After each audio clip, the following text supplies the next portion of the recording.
tuwing December natin sineselebrate si Jesus. Hello? Agree ba kayo doon? Amen. Dapat pala from January to December. Amen? Kasi siya yung nagbigay ng promise sa atin eh. Hello? Maniniwala ba kayo doon? Amen. Alam niyo po mga kapatid, ang Panginoong Yesus ang sinugo ng Ama para sa atin. Para hindi ka masaya dahil may nagligtas sa'yo. Tignan mo kayo katabi mo kung habang masaya yan. Diba? Pag-ibasa nga natin yung ating tema sa buwan ng Disyembre. Sa Tagalog, dito na lang ako, hindi nagsasalita din. Sa Tagalog, Para ng pangako. talagang hindi kayo nagsalitain, no? Ano sa Tagalog? Yan, palakpakan po natin ang mga no? Now, the question is, naranasan na po ba natin yung katuparan ng pangako sa buhay natin?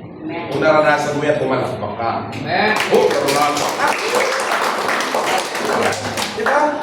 The question is, sino ang katuparan ng pangako sa Biblia? Okay, before we proceed sa ating pinag-usapan, maraming religion, kilala po ang katuparan ng pangako. At marami ding religion, hindi nila pinaniniwalaan ang katuparan ng pangako. Sino yun? Diba? Sino po ang katuparan ng pangako?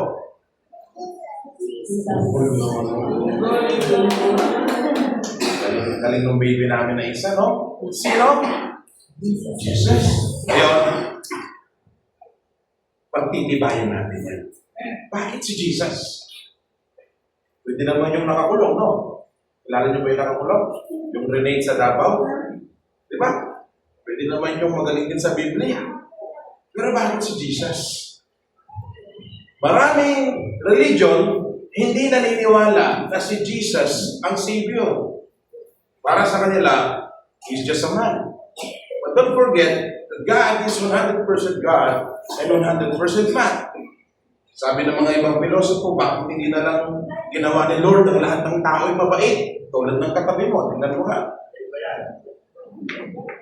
Kasi pag ang lahat ng tao ay ginawa ng Panginoon na mabait, abay, wala nang pagsubok. Amen? Wala nang matututo. Wala nang titibay. Kasi bakit? Mabilis lang na makuha yung blessing eh. Kaya makikita natin from Genesis to Revelation, papatunayan sa atin ng Biblia na ang ating Panginoon Jesus ang tunay na katuparan ng pangako. Are we excited? Sabi dito, no, sa 2 Corinto, chapter 1, verse 20, tayo lahat, basahin natin, mga kapatid ko, tayo, basahin natin. Okay, basa tayo in 3, 2, 1. Sapagkat kay Kristo ang lahat ng pangako ng Diyos ay palaging oo. Dahil dito nakakasabuhayan ng amin sa magitan niya at sa kasabahan ng Diyos. Okay. Sige pa po. Sapagkat ang lahat ng pangako ng Diyos ay tungkol sa niya. Kaya sa magitan niya ay kasabahan ng amin. Para sa pagdiyan ng Diyos. Sige po, makaka po tayo. Purihin lang salita ng Panginoon, no? Dito sa unang verse, 2 Corinthians o 2 Corinto, ito po ay translation ng Magandang Balita Biblia. Sabihin po, sino po dito yung may dalang Biblia? Nasaan po? Yan, no? Ganda po, dinadala natin ang Bible natin, no? Pangalawa naman po, ito yung tinatawag naman nila na Filipino Standard Version or FSB, no? Dito, sa ating pagsasaliksik, no, nakita ko na walang labis, walang kulang talaga ang salita ng Diyos. Hello? Nandiyan ba kayo? Tingnan mo, ano yung tanong ko dito? Sino ang katuparan ng pangako sa Biblia? Sino? Si Jesus. Pinatunayan ito ni Apostle Paul na kung saan si Kristo ang lahat ng pangako ng Diyos. Hello? At inulit, at dito sa ibang salin, mas lalo nakita Ano sabi? Sapagkat ang lahat ng pangako ng Diyos ay natutupad sa Kanya concerning the Lord Jesus Christ. Now, makikita natin sino ang pinangako, di ba? Yan, nasagot na kanina si Jesus. The question is, bakit pinangako? Sige, sinong nakakaalam? Ipinangako ng Diyos Ama ang isang tagapagligtas, which is the Messiah. Hello? Ang ating Panginoon Jesus. Hindi lang po, mga kapatid ko, sa bansang Israel, sa buong mundo. Hello? Kaya nga, makikita natin no, sa John 3:16, gayon na lamang ang pag-ibig ng Diyos sa lipunan. Sa English, sa wikang English, for God so loved the world. Ang ganda po sa English. No? Yung word na so doon, ibig sabihin, napakatindi nun. Superlative. Ibig sabihin, talagang extreme. Ganun na lang kasukdulan ng pagmamahal ng Diyos sa mundo. Kaya nga hindi lang concerning Israel ang tinutukoy niya. Buong mundo. Kasama tayo doon. Amen?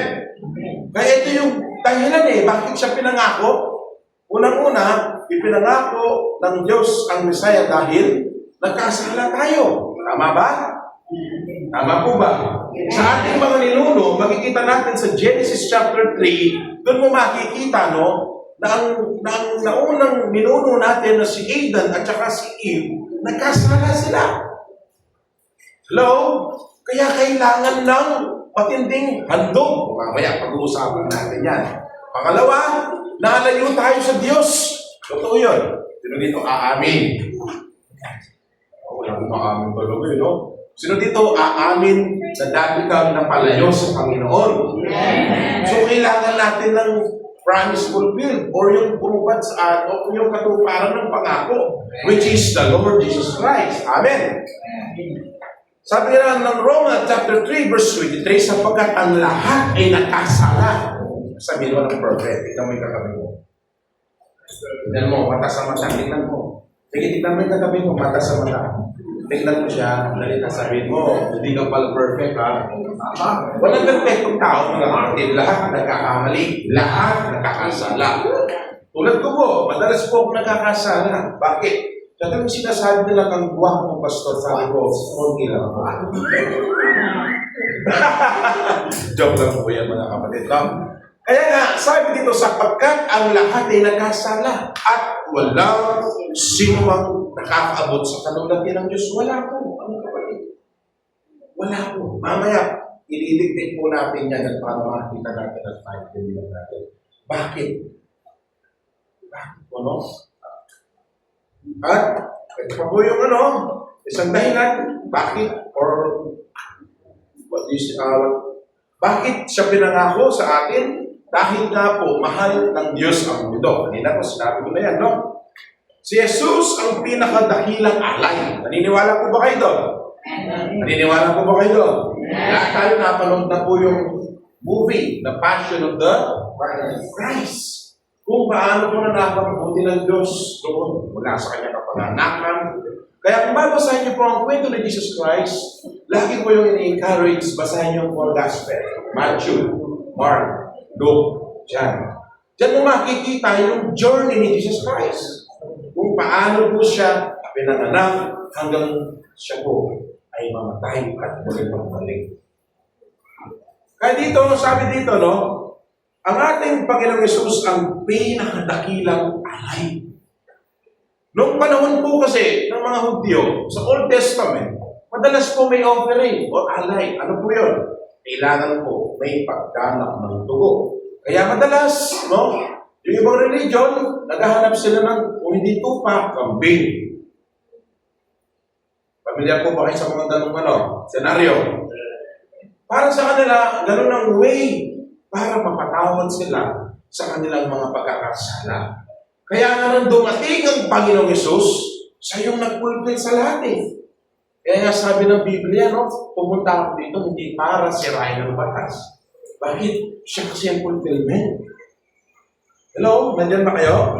Kaya sabi dito sa Hebrews chapter 10, verse 10, tayo'y ginawang banal sa pamamagitan ng pagkahandog ng katawan ni Yeso Cristo. Minsan, magpakahinan natin. Hello? Hindi lang minsan. Kaya, every time na inaalala natin ang kamatayan ni Jesus Christ, lalo na tuwing mahal na araw, akala nila, gano'n ang totoong anak ka. Hindi po. Tinapos na ng Panginoong Jesus. Pastor Gilbert, ikwento ko lang ng konti. Matagal kong nagpalaspas yan. Pinadugo niya yung grabe. Hindi pa po kami mga Kristiyano. Hindi pa kami mga Kristiyano. Sila dito nagpanata. Kaya ako po, kalagad ko namin panata niya, pag-upang mako. Nahalan mo na lang mag-meditation, napalo pa ako sa nanay ko, talay sing-sing. Ba naman, 13 years old, ano alam na 13 years old. Nung nakakilala ko ang iyong lingkod sa Panginoon, sinabihan ko niya, sabi ko, saan? Kasi ako na namin isa. Tinapos na ng Panginoon. Tinawanan niya lang ako. Pero I really pray for him, sabi ko, darating ang panahon mo ko na ba? Kaya nag-ikwento siya. Nag-EGR siya, sabi nung dumating yung panahon na yun. Nakita niya at narinig niya at napatunayan ng buhay niya na tinapos na ng Panginoon Jesus. Kasi walang pwedeng tanggapin na handog, kundi yung dugo lang ng ating Panginoon Jesus. Dugo niya without blemish. Yung walang karumihan. Yung dugo natin.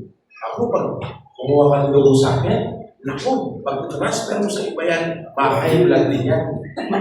Bakit? Ang laman ng dugo ko, kung di losartan, ang blood din. Totoo, di ba? Eh, sabi nga ng biro ng mga ibang mga lasinggero, kapag daw silang kinumanan ng dugo at transfer sa iba, ano mangyayari?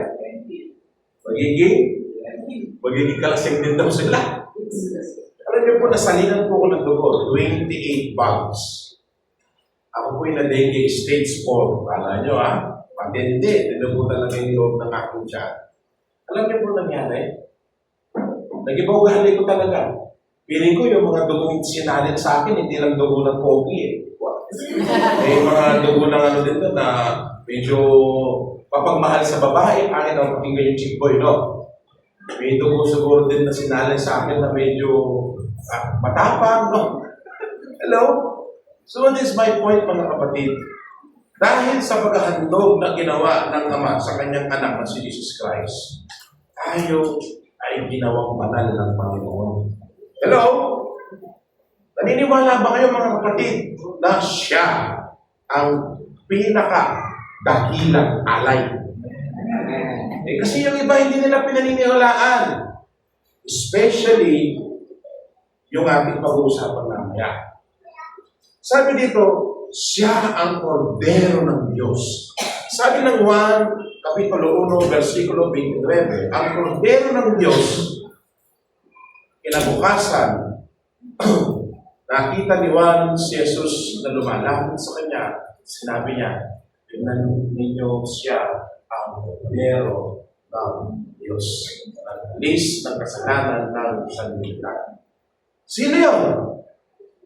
Sino po ba ang nag-alis ng kasalanan ng sanlibutan? So dito sa mga versikulo ito, pinatitibay lang natin na walang ibang pwedeng maging dakilang alay, kundi sino? Si Jesus. Siya lang. Siya lang ang pinako sa krus at pagdating ng 3 araw, di ba namatay siya, tapos pagdating ng 3 araw, nabuhay siya. E yung mga pinako sa krus ba, mga kapatid? Pagbaba, umirang pa rin ng dyan, no? Kasi daw nabitin. Parang daw hindi masyado ramdam yung sakit. O siya, anong ginawa niya? After 3 days, hinanap niya yung mga disciple niya sa upper room. Kaya sabi ni Thomas, di ba? Pwede ko bang ipasok ang aking daliri sa butas ng iyong kamay kung totoo nga talaga? O, ano nangyari? Di ba? Hindi kayo naniniwala, no? Panoorin niyo yung Passion of the Christ. Kaya sabi dito, no? Siya ay walang kasalanan. Tama po ba? Mga kapatid ko. Tama po ba? Kaya nga dapat maintindihan natin mga kapatid ko. Sabi sa 1 Peter or yung unang Pedro, no? Kundi sa pamamagitan ng mahalagang dugo ni Kristo, siya'y tulad ng korderong walang dungis at kapintasan. Nakakalungkot lang, may mga relihiyon na hindi pinaniniwalaan si Jesus. Kapatid, dito sa simbahan nito, ang pinaniniwalaan natin ng Diyos. Ang Diyos Ama, ang Panginoon sa Kristo at ang banal na Espiritu Santo. Ngayon, ikaw ay naniniwala, you are in the right path. Sobrang masaya. Sabi mo nga sa katabi mo, you are in the right path. Bakit? We believe. Di ba? Sa katatlohan ng ating Panginoon, dapat naniniwala. Amen. Wala po siyang kasalanan. Kaya huwag kayong maniniwala sa mga pahayag o yung mga sinasabi sa YouTube na ang Panginoon Jesus ay nagkasala. Lalo na doon sa mga vlogger na, ay, Diyos ko po, please, wag po kayo basta-basta maniniwala sa mga vlogger na sinasabi nila na gano'n-gano'n. May napanood akong vlog na kung saan na isang vlogger na sinasabi niya si Jesus Christ daw ay sinungaling ako. Mangilakot naman siya sa sinasabi niya. Hello po? Huwag niyo pong tatanggapin yung mga ganong word dahil Diyos ang ating Panginoon Jesus. Amen? Sabi dito, no? Siya ang tumubos sa kasalanan ng sangkatauhan. Amen? Kaya, sa pananampalataya Kristiyano, si Jesus ang tinatawag na great o pinakadakilang alay. Higit. Tuloy nga po natin, higit. Diba? Kanina po sinabi ko na higit. Kanina pa nga. Even I. Bakit? Hindi ako pwedeng mag-alay ng dugo. Sabi ko nga sa inyo, baka tumaas ang BP ng makakasipsip ng dugo ko. Okay, tumaas ang kolesterol, no? Ngayon, gusto kong makita natin, bakit kaya sa iba hindi nila pinaniniwalaan sa Jesus? Pero kung mauunawaan lang nila sa pananampalataya nila na si Jesus ang tinatawag nilang great akika, aba, siguro po mga kapatid, mag-born again din yung mga kapatid natin na yun. Dito po, no, sa paniniwala ng mga Islam or Islamic standpoint na sinasabi ko dito, no, ang sabi po nila, meron silang tinatawag na great akika. Which is, ang ibig sabihin po nun, ito yung pinakadakilang sakripisyo o pinakadakilang alay. Kaya nga, makikita natin, no, na sa tinatawag nila na great akika, isa po doon si Jesus. Hello? Naniniwala ba kayo? Kaso, hindi nila maintindihan o hindi maunawaan. Bakit? Kasi nagbe-base lang sila sa kanilang buo. Pero, kung titignan mo mga kapatid, sa libro ng Quran, chapter 10, verse 94, wala ba yung nakasulat yan? Ang nakasulat po dito mga kapatid, magpunta ka sa Biblia para kumuha ka ng aral. Hello?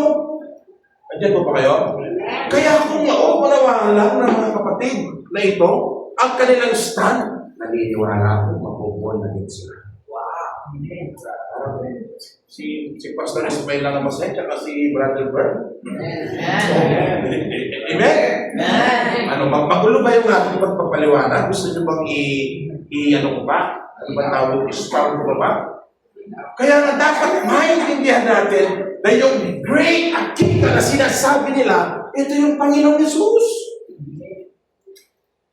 Kaya kung lalalimin pa po natin yung ating pag-aaral, sabi dito, kung nagdududa ka, ito kung nagdududa ka, sabi ng Quran, tanungin mo yung mga tinatawag nila, people of the book.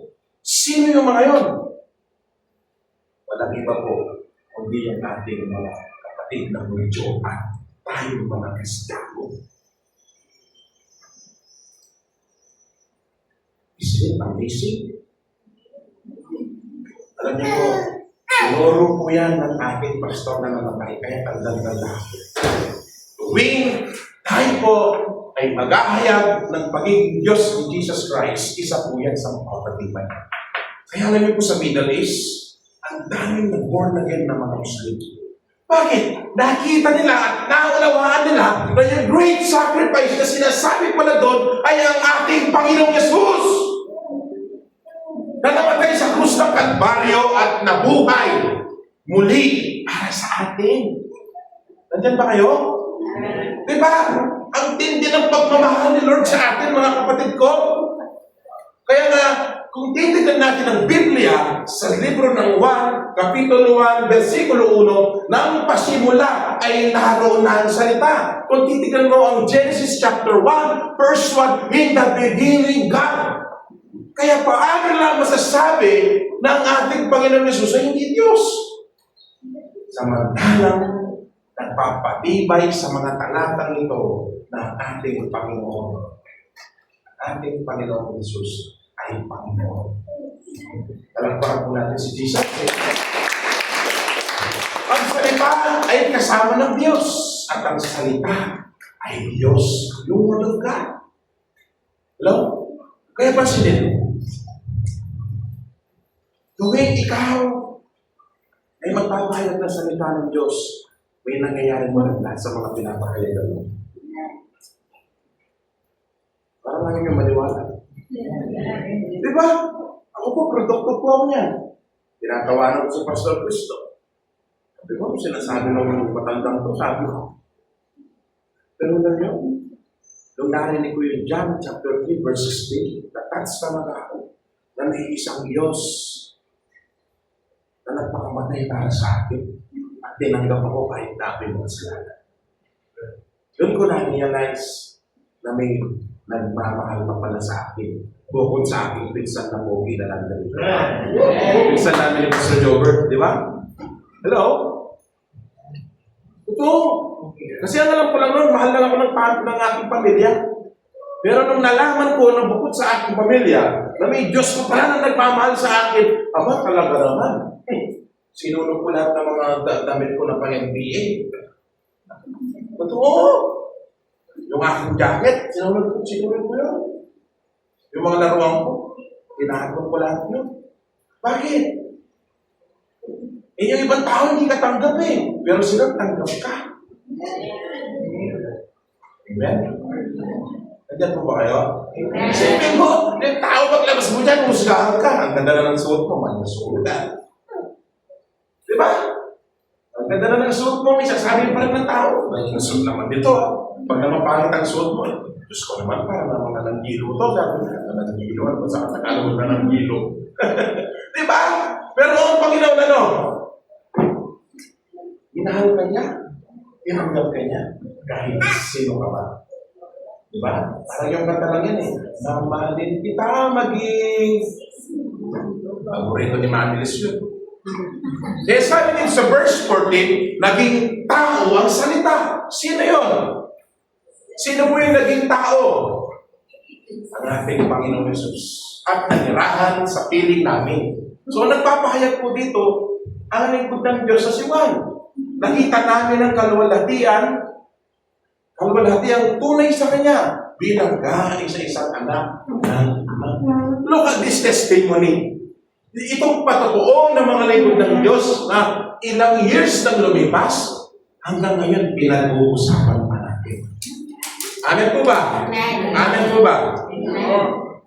Kaya nga sabi sa Filipos, chapter 2, verse 6, kahit taglay niya ang kalikasan ng Diyos, hindi niya ipinagpilitang manatiling kapantay ng imagine mo, pwede niya naman sabihin, kaya na. From now on, so magiging alipin kita. Hindi ganun eh. Ano sabi niya?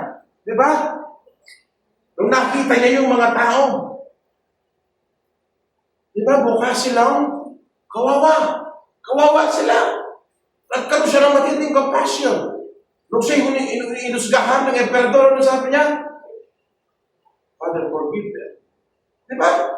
Nung siya ginudge, nung siya minura, ano sabi niya? Hindi nila alam kung nila ginudge. Nung siya pinagtabo yan, ano sabi niya? Ipagpag niyo yung mga sandals. So what is the point of this message? Ang punto mo na mensahe nito na yung tungkad sa mga pangako natin or pangako na binigyan ng Diyos sa atin ay tunay at totoo. Bakit? Ikaw mismo living proof kayo. Ikaw mismo, hindi naman natabi mo, bakit nandito pa yan? Amuyin mo nga, bakit nandito pa yan? Diba? Oo. Dati amoy impyerno tayo eh. Pero bakit nandito pa yan? Amoy mo, amoy langit ka. Diba? Totoo. Bakit nagtagal ka sa paglilingkod? Kasi nakita mo yung tunay na Diyos. Naramdaman mo. Amen. Nandiyan ba kayo? Kaya nga, kahit taglay niya yung pagiging Diyos, anong ginawa niya? Sa halip pusa niyang binitawan. Para kanino? Sa mga tao. Diba? Imagine niyo, pinasa niya yung krus. Napakabigat po nun. Ano sabi? Sa halip pusa niyang binitawan ng pagiging kapatid ng Diyos at namuhay na isang maligid. Anak, siya bilang tao, at nang siya yung tao, nagpakumbaba siya at naging masunurin ng mga kamatayan, pagiging ito man ay kamatayan sa krus. Dahil dito, siya lubusang itinaas ng Diyos at binigyan ng pangalan, higit sa lahat ng pangalan. Verse 10, sa iyon, sa pangalan ni Jesus, ay ulod at pagpupuli ang lahat ng nasa langit, nasa lupa. Sino yung nasa langit? Ha? Angels, di ba? Sino yung mga nasa lupa? Tayo, siyempre. O sino yung mga nasa ilalim ng lupa? Di ba? Lahat ay magpupuri sa Kanya. At ang lahat ay magpapahayag na si Jesucristo ay Panginoon. Amen? Amen po ba? Amen. Sa ikapanulahati ng Diyos Ama. So our title sa umagang ito is ang pangako ng Diyos mula panong simula sa atin. Amen? So dito gusto maranasan ang pangako ni Lord. Ngayong Christmas season, napakaraming pangako. Diba? Tama po ba? Ang naririnig natin, pangako ng bonus, sana all, di ba? Pangako ng regalo, pangako ng pagbabago. Pero madalas, ang pangako ito ay nasisira. Tama po ba? Tama po ba? Ngunit iba ang Diyos, kapatid ko. Listen to this. Kapag malabo ang Diyos, tinutupad niya. Kaya nga siya nagpapako para matupad yung pangako. Amen? At ang pinakamahalagang pangako na kanyang tinupad ay ang pangako ng pagliligtas sa atin. Salvation. Christmas is not about lights, food, or celebration. Christmas is about the promise fulfilled ang ating Panginoon Jesus. Hello? Tandaan natin, hindi Christmas ang umpisa ng kwento. Papasko na. Hindi Bethlehem ang simula. Kundi ang simula nito ay ang Panginoon Jesus. Nandiyan po ba kayo? Kaya nga, makikita natin, it took 4,000 years from Adam to Christ. Imagine nyo, ilang libong taon? Ilang libong taon? Kaya we are blessed. Kung sa kadali mo, pinagpala ka kapatid. Sabi mo siya, pinagpala ka. Inaantok na yung malamig. Sabi mo, pinagpala ka. Imagine mo, kung iba-backward mo 4,000 years. Diyos ko, ano na kaya itsura natin ngayon, no? Hello? Hindi naman tayo Avengers. Namamatay tayo, di ba? Hindi naman tayo mga DC clan or anything na napapanood mo sa Netflix. Hindi ka naman sa Superman. Di ba? Pero imagine, 4,000 years ang hinintay na mga naunang ninuno natin para lang makita ang Panginoon. Hello? Then 400 years of silence before Jesus was born. Imagine mo yung mga taon na yan, kapatid. 400 years from now. Kaya napakalagang maintindihan natin, no? May pangako ang Diyos sa atin. Amen? Sabi mo sa katabi mo, may pangako sa iyo. Sabi dito, the birth of Jesus Christ. The fulfillment, the birth of Jesus Christ. Sa Lucas chapter 2, verse 11, dito po makikita natin, today, in the town of David, a Savior has been born to you. He is Christ the Lord. Di ba? Kaya napakahalaga na makikita natin na totoong may pinanganak talaga sa bayan ni David. Kaya ang saya nila walang takot sila. Sabi nila, ano may tala na napakaano na Pero nung makita nila, mahira. Natuwa talaga yung mga tao. Unang natakot sila, kung ba naman, bibig naliliwanag sa harapan mo, nung maramdaman ko. No. Hello? Pero nung nakita nila na ang Kristo pala yun, ang lahat ay nadala. Amen? Amen? Lahat ng sinabi sa Old Testament ay tinupad ni Jesus. Hello? Nandiyan ba kayo? Bakit? Born of a virgin. Sa Isaiah 7:14, makikita natin, dahil dito si Yahweh mismo ang bibigay sa inyo ng palatandaan. Maglili ang isang dalaga. Sino yung dalaga na yun? Si Mary. Di ba? Ang tawag nila sa ibang Virgin Mary, kasi nga birhen siya. Kaya nga sa kwento po ni Joseph at saka ni Mary, ikaw ba naman, mutik na mag-walk out si Joseph? Bakit? Wala pa man nangyayari sa akin, buntis na. Kaya nga tinawag na Virgin Mary. Ikaw ba naman? Yung Jowa Bells mo, malaman mo na Jonas siya. What will you do, man? Ambot lang. Di ba? Pero ano nangyari? Kahit na walang nangyari sa kanila, yan ang katawan niya. Kaya nga, ang Lord, napakahalaga sa kanila mga birhen. Literally, virgin na. My point is, yung walang ibang nauna, kundi ang Diyos. Na walang ibang nahin, kundi ang Panginoon. Alam na din ba kayo? Kaya nga dito makikita natin, maglili ang isang dalaga at magsisilang ng isang sanggol na lalaki at tatawagin sa pangalang Emmanuel. Ang ibig sabihin ng pangalang Emmanuel, may pangalang Emmanuel ba dito? Emmanuel John. Wala no. Ang ibig sabihin po yan, God is with us. Ba? O sa Mateo naman, pinatunayan naman sa Old Testament, ang sabi dito, mula sa lumang tipan hanggang sa, lalo na sa bagong tipan, walang kalinaw yan. Sabi ko nga kanina, basahin mo lang yung Book of Gospels. Dilitaw na yan. Di ba? Maglilihi ang isang sanggol na magsisilang at magsisilang ng isang sanggol. Maglilihi ang isang birhen at magsisilang ng isang sanggol na lalaki at tatawagin itong Emmanuel. Ang kahulugan nito ay kasama natin ang Diyos. Sabi mo sa katabi mo, Emmanuel. Born in Bethlehem. Nasa libro ng Mikas. Gusto niyo ba ng katunayan naman? Tapos na tayo. Ito na, yan na yung message. Tayo na tayo na. Tayo na tayo. Ang dami po. Ang dami yan. Ang pinupunto ko lang dito, gusto ko maintindihan namin na walang ibang katuparan ng pangako niya ng Jesus. Amen? Amen po ba? Amen. Amen po ba? Amen. Ang paghahari ng tagapagpalaya, sinabi ni Yahweh, ngunit ikaw, Bethlehem, Prata, bagamat pinakamaliit ka sa mga angkan ng Juda, ay magmumula sa iyong angkan ng isang mamumuno sa Israel. Ang kanyang pinagmulan ay buhat pa noong unang panahon pa. Amen? Sa Lucas, inulit na naman yan. Amen? So dito nagdududa pa. Taas ang kamay. Hello? From the lineage of David. Kaya nga si David, anong tawag sa kanya? A man with the heart of God. Ibig sabihin, di ba? Siya ay kapuso ni Lord. Sabi mo nga, kapuso. Yan. Sabi mo, kapuso ka ba?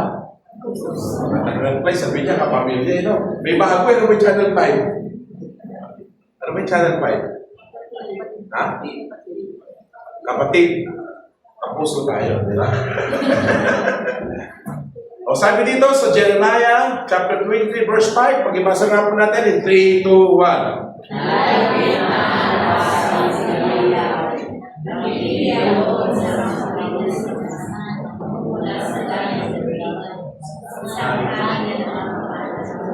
Amen. Nandiyan po ba kayo? Amen. Palakpakan natin ang pagkil. Patapos na tayo, huwag kayong mag-alala. Sabi dito sa Matthew chapter 1 verse 1, talaan ng mga ninuno ni Yesu Cristo ito, talaan ng mga ninuno ni Yesu Cristo na mula sa angkan ni David, na mula naman sa lahi ni Abraham. So makikita po natin, from Genesis to Revelation, nandun na ang Panginoon Jesus. Old Testament and New Testament, nandun na ang Panginoon Jesus. Amen? Savior to the world. Amen? Isaiah 9:6, sapagkat isinilang ang isang sanggol ng langit para kanino? Para kanino? Ibibigay sa kanya ang pamamahala. Oh, ito po yung nativity of Christ. Oh, siya'y tatawagin. Siya po'y tatawagin.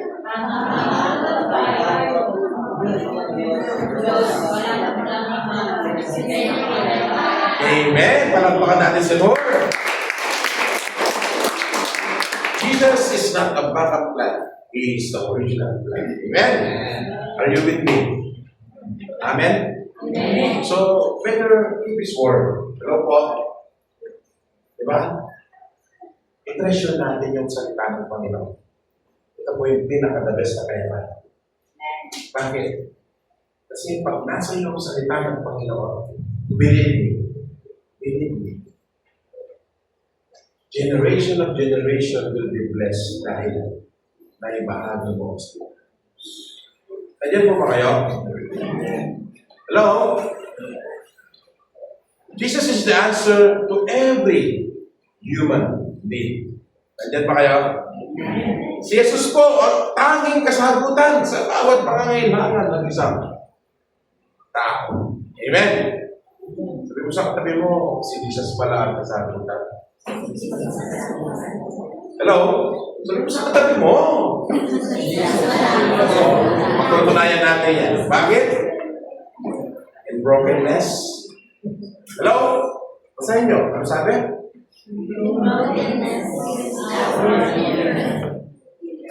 Ano yung sabi ng brokenness? Malawak po yan. Maraming sangkap po yan or ingredients. Sabihin, hindi bagsak ka, hindi pinagdadaanan ka, hindi financial,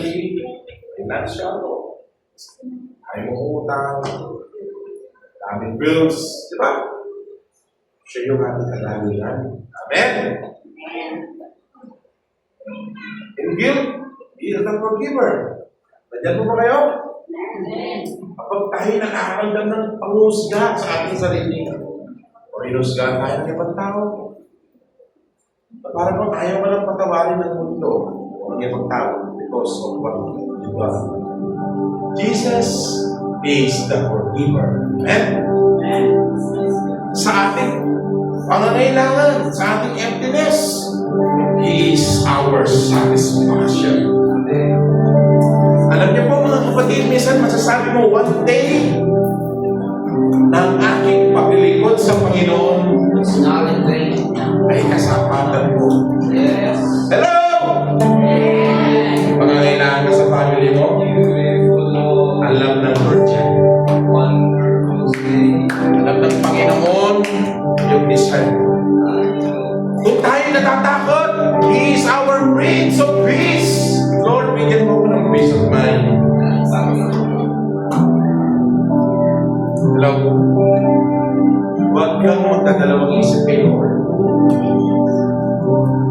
Pag naguguluhan ka, please Lord, bigyan mo ko ng peace of mind, Lord. So dito minsan hindi makatulog tuwing gabi. Read the Bible, kapatid.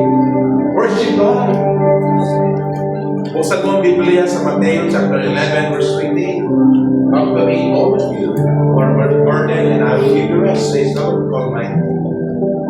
My burden is light. Hello? So what is our response to God's covenant from the beginning? Ano kaya yung ating pwedeng maging tugon sa tipan ng Diyos sa atin mula pa nung pasimula? We will end with this. First is, surrender your life to the Lord. Kung magsasawang isuko yung buhay mo sa Panginoon, kung hindi ka pa surrender hanggang ngayon, it's nothing late, hindi mo huli ang lahat. Surrender your life to God.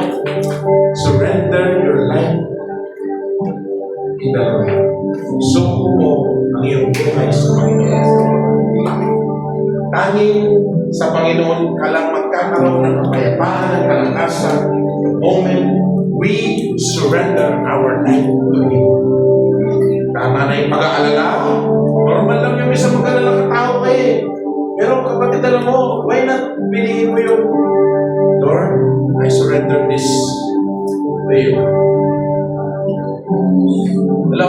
Pangalawa, live life. Live with faithfulness to the Lord. Kahit anong mangyari. May blessing o wala. Answer prayer man o hindi. Sinagot man ni Lord ang panalangin mo o hindi. Maging tapat ka pa rin sa Panginoon. Why? At the end of the day, hindi ka lugi. Imbis panalo ka pa. Believe me. Believe the word of God. Especially, na pinakamuli, patuloy kang maglingkod sa Panginoon. Sino dito? Patuloy siyang maglingkod sa Panginoon. No matter what the cost, no matter what the pain, no matter what happen, huwag kang susuko. Sa ating konklusyon, namang sinusuko natin ang ating buhay sa Panginoon, mamuhay ng may katapatan at patuloy na naglilingkod sa Kanya.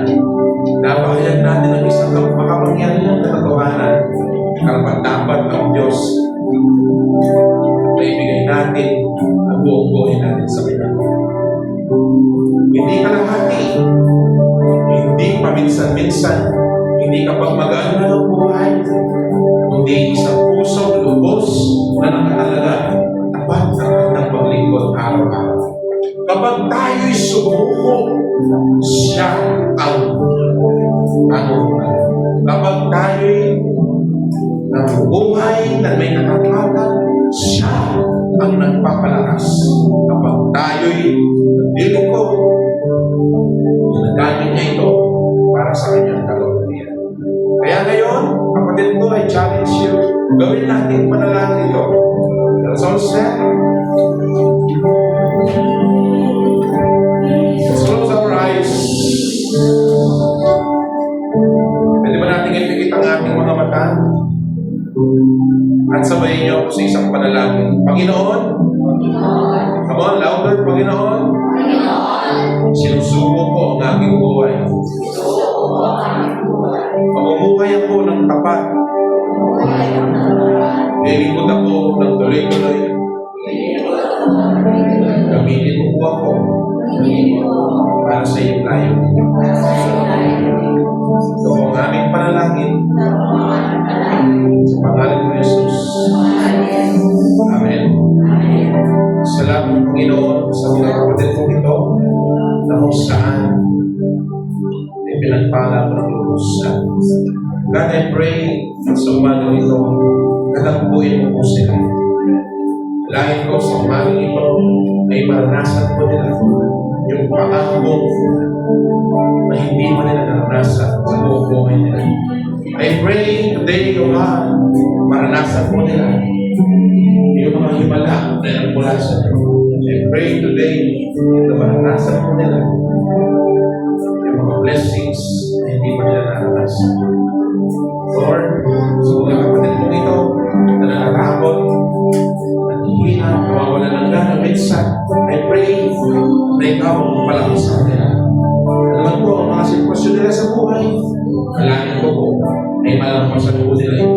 Panginoon, sa umagang ito, sa pagsuko ng buhay nila sa iyo, dalahin may umilos ka at patuloy na ikaw maging Diyos sa kanilang buhay. I pray for victory, blessings, favor, salvation sa kanilang family, kaligtasan. Panginoon, at patuloy na kagalingan sa bawat isa na may karamdaman sa oras na ito. In the name of Jesus, patuloy na pagalingin mo ang kanilang mga pamilya na may karamdaman. Lord, nandito kami, sumusubo sa iyo. At ikaw ang nais namin na kumilos sa aming mga buhay. Salamat, Panginoon Diyos. Ito po ang aming panalangin sa pangalan ng iyong anak na si Jesus. Tayo po lahat ay magsabi ng Amen. Tuloy po tayo nakatayo para sa ating Holy Communion, no? Ang Holy Communion ay isang ordinansa o utusan ng Panginoong Jesus na isinagawa bilang pag-alala ng kanyang sakripisyo sa krus ng Kalbaryo. Ito hindi isang ritual lamang, kundi isang banal na pagsasama ng mga mananampalataya na nagpapakita ng kanilang pananampalataya, pasasalamat at pagpunita sa ginawa ni Kristo. Tayo po natin pumikitat at manalangin